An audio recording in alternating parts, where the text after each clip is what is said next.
Shalom, Bapak Ibu Saudara, pernah nggak ya mengalami hal seperti yang saya alami, bahwa saya merasa rencana Tuhan itu gagal dalam hidup saya, bahwa janji Tuhan itu tidak ditepati dalam hidup saya, atau saya merasa bahwa Tuhan tuh melalaikan janjinya buat saya, buat keluarga saya. Di mana suatu peristiwa kejadian dalam rumah tangga kami, ya, dalam keluarga kami, ya, saya dan keluarga gitu ya, terutama suami sudah ikut di dalam pelayanan komunitas ini sudah lama gitu ya.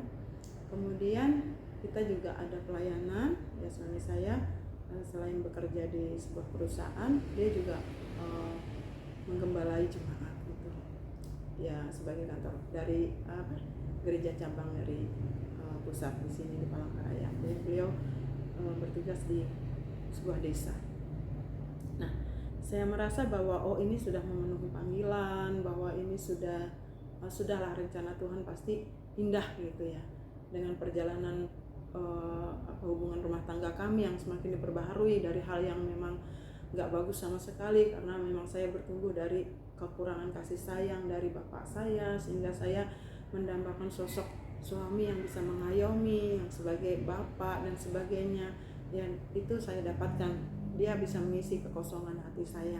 Dan akhirnya saya sudah menikah, walaupun dalam liku-likunya rumah tangga banyak hal ya, karena saya juga orang yang keras waktu itu, jadi banyak benturan-benturan, tapi semakin kesini semakin Tuhan perbaharui, dan melalui dididik, dalam diajarkan bagaimana berumah tangga, ya, istri tunduk suami, suami mengayomi dan menghormati istri dan sebagainya.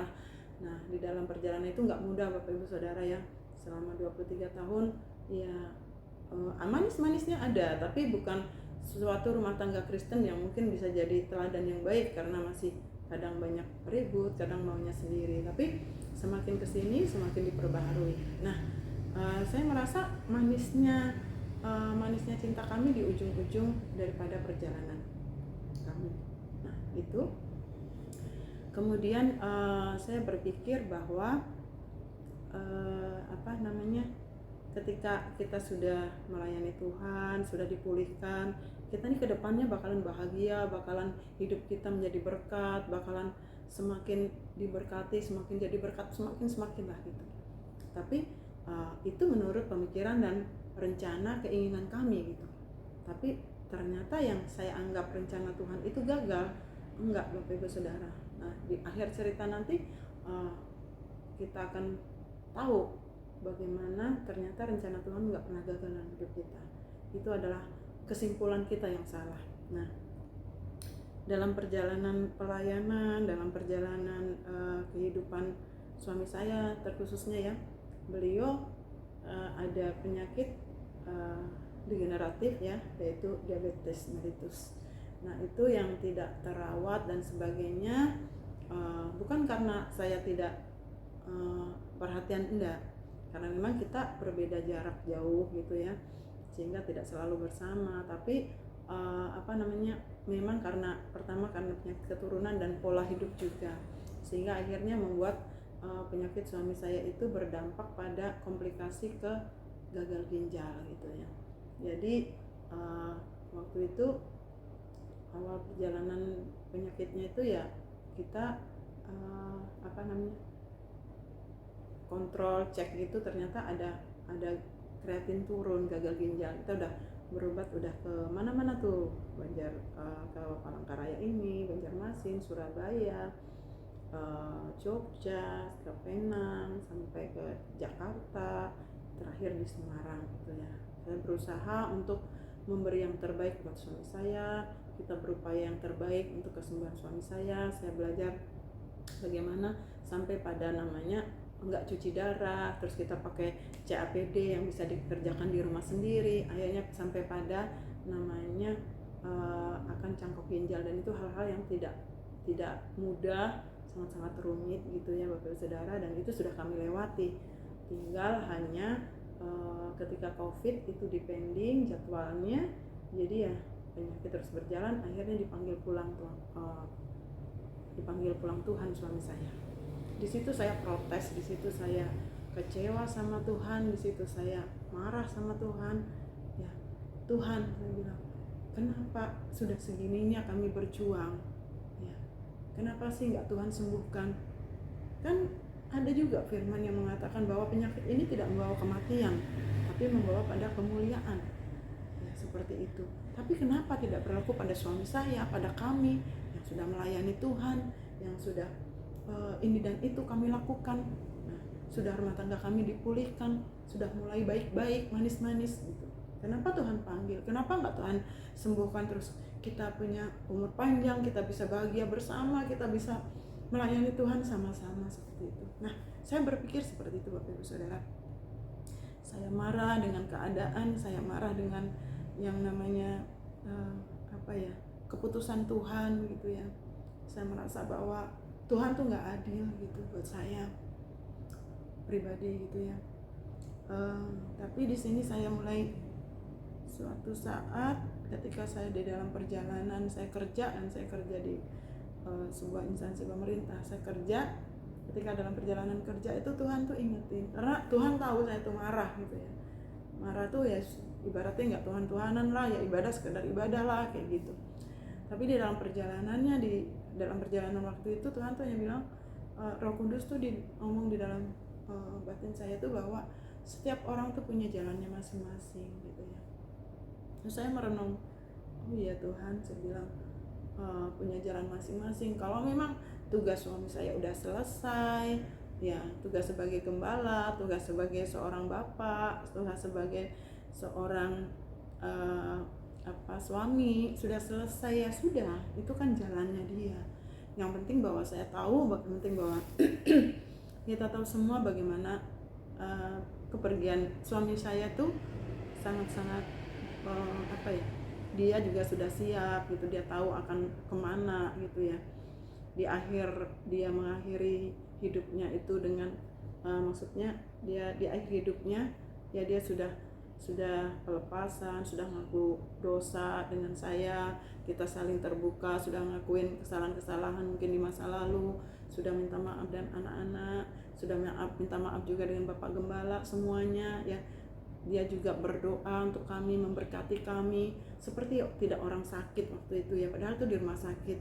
Biasanya orang yang sakit yang kita doakan, tapi waktu itu beliau yang berdoa, tumpang tangan kepada kami dengan suara yang bukan seperti orang sakit. Nah setelah itu, setelah semuanya beres ya, dia bilang sama anak saya, Dek relakan papa gitu. Anak saya memusuh.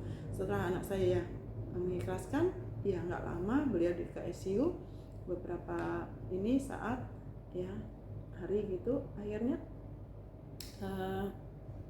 beberapa saat memang akhirnya Tuhan panggil pulang, tapi semua dalam keadaan memang beliau sudah siap. Hanya saja saya merasa saya belum siap, walaupun saya tahu saya mengiringi perjalanan penyakit suami saya itu 3 tahun.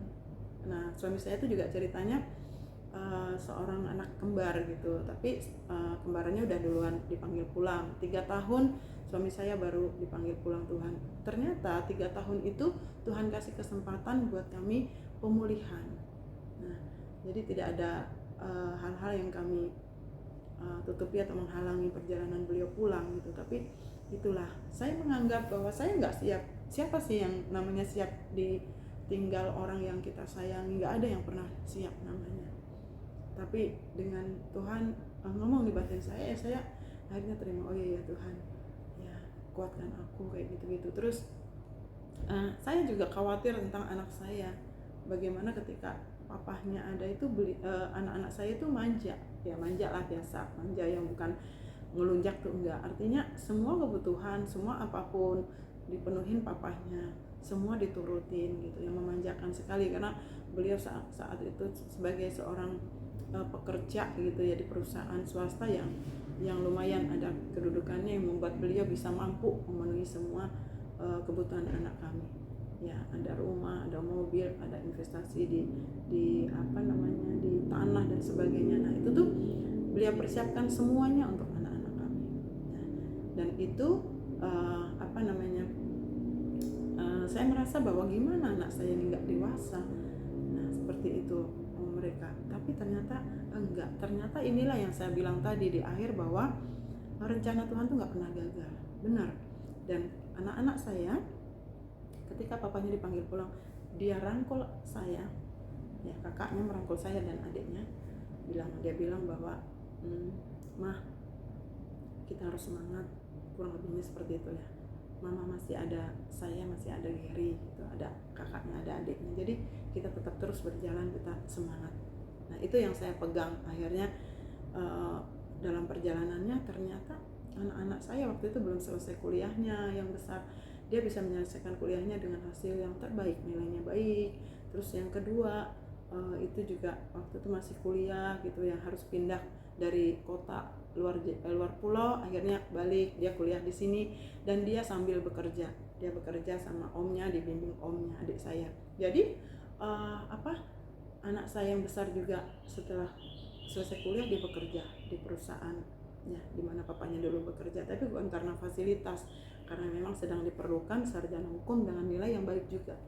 Nah itulah ternyata di sini saya melihat campur tangan Tuhan mendewasakan anak-anak saya. Anak saya mandiri, anak saya pekerja keras, dan saya bersyukur ya. Bahkan mereka juga punya pilihan pasangan itu yang sepadan, yang takut Tuhan, yang memang baik anak-anaknya ya.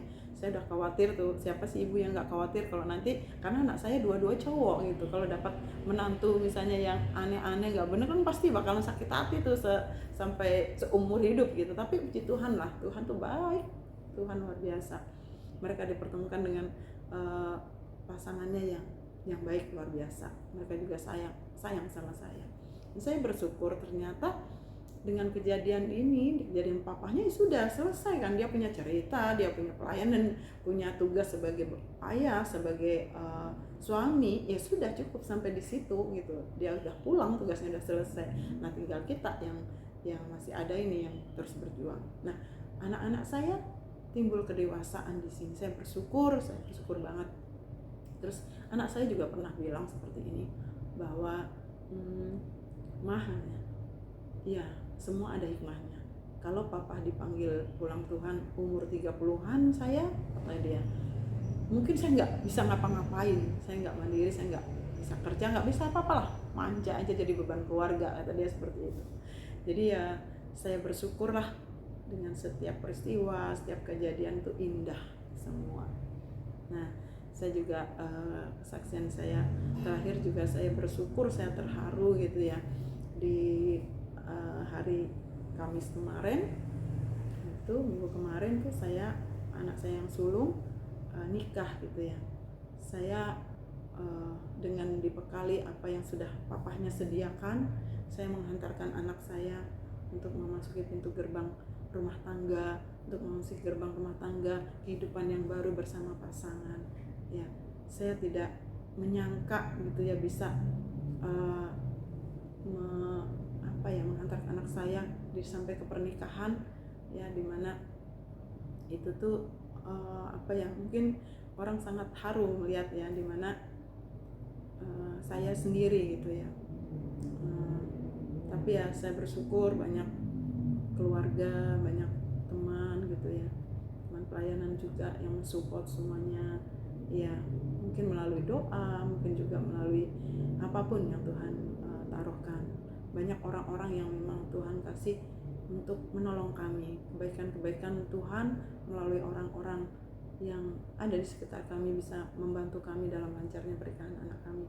Dan satu hal itu setelah dengan pesta pernikahan yang maksudnya walaupun mungkin ukurannya bagi kami itu sangat luar biasa gitu ya, itu karena saya nggak bisa bilang bahwa nikahnya sederhana aja atau gini aja, nggak bisa, karena memang kita di pihak laki-laki yang meminang anak gadis orang atau keluarga atau keponakan orang ya sesuai dengan permintaan mereka, tapi mereka masih wajar. Dan itu keluarga besar dari suami saya juga memang mendukung gitu ya, termasuk dari keluarga kami gitu. Jadi itulah acara berjalan sukses dan Rp1 pun kami tidak mempunyai hutang, semuanya tercukupi bahkan berkelebihan.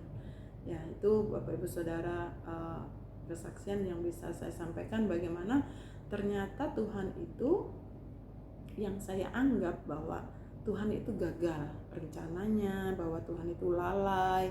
Ya ternyata enggak, semua baik, semua baik, semua baik. Apa yang telah kau perbuat di dalam hidupku, semua baik, sungguh teramat baik. Kau jadikan hidupku berarti. Nah, itulah kalau kita dalam Tuhan, Tuhan tidak pernah lalai, Tuhan tidak pernah gagal dalam menepati janjinya.